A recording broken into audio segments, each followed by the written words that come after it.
Hey, this is Eric, and this video is one in a series of videos on Google Meet. This video covers 3 ways to see your students when you're presenting your screen in Google Meet.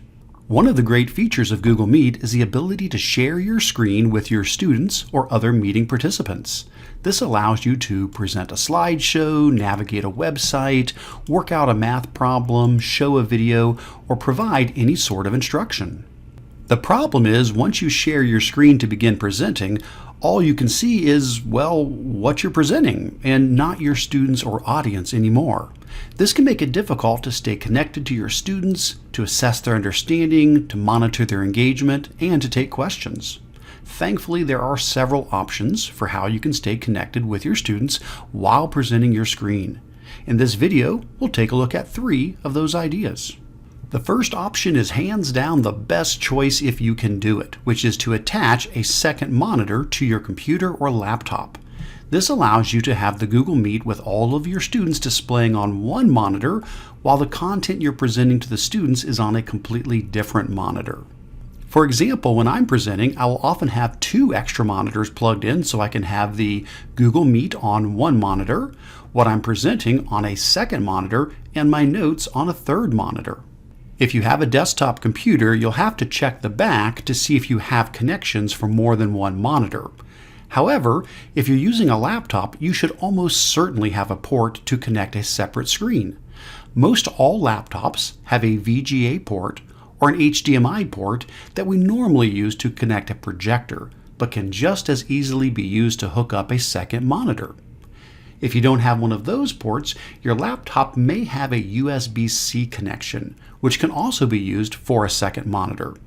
However, you may need an adapter like this USB-C to HDMI adapter that I use with my Chromebook. Once you have plugged in the second monitor, you might need to adjust the settings on your computer to use this display properly.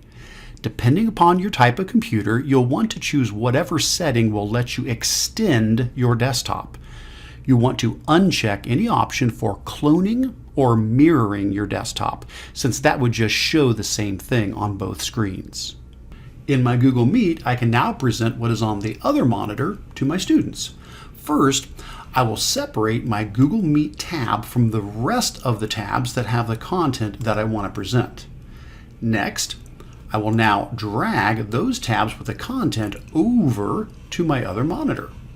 Next, I'll click the Present Now button down in the bottom right-hand corner.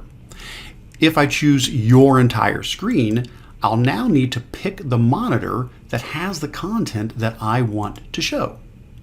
Or, if I pick a window, then I need to select the window that I dragged over to the other monitor with all of my content.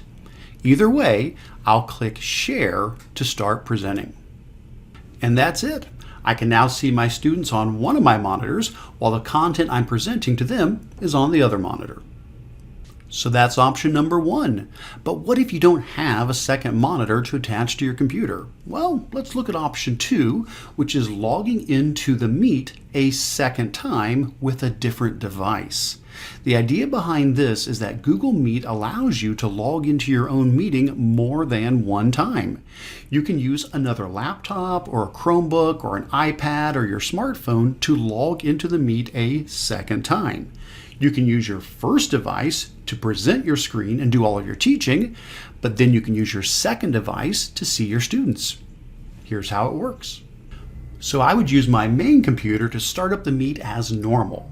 Then I can use my laptop or tablet or phone to join the same Meet with my same account.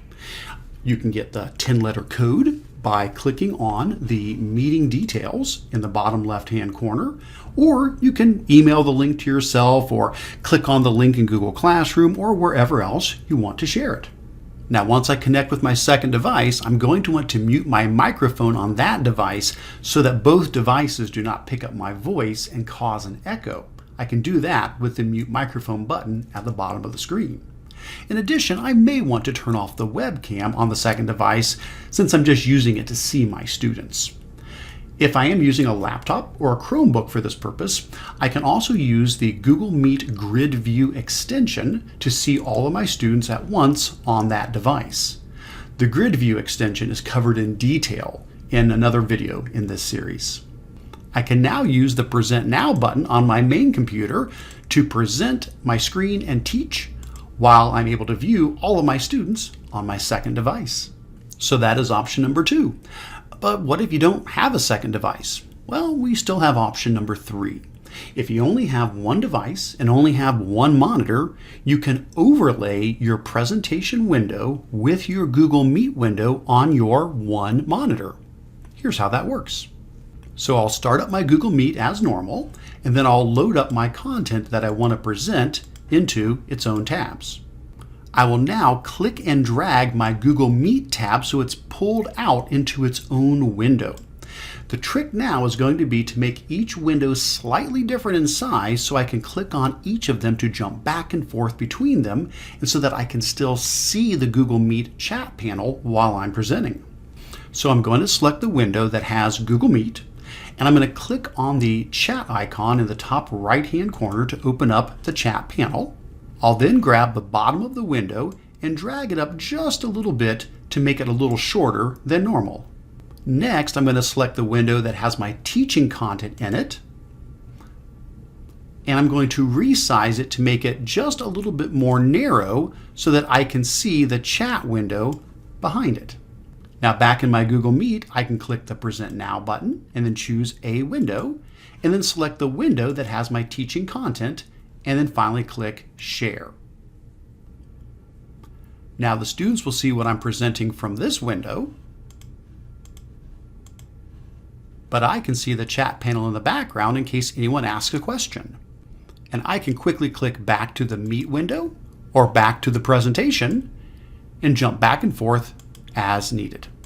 Of course, no matter what method you use, be sure to go back to your Google Meet screen when you're finished and press Stop Presenting when done.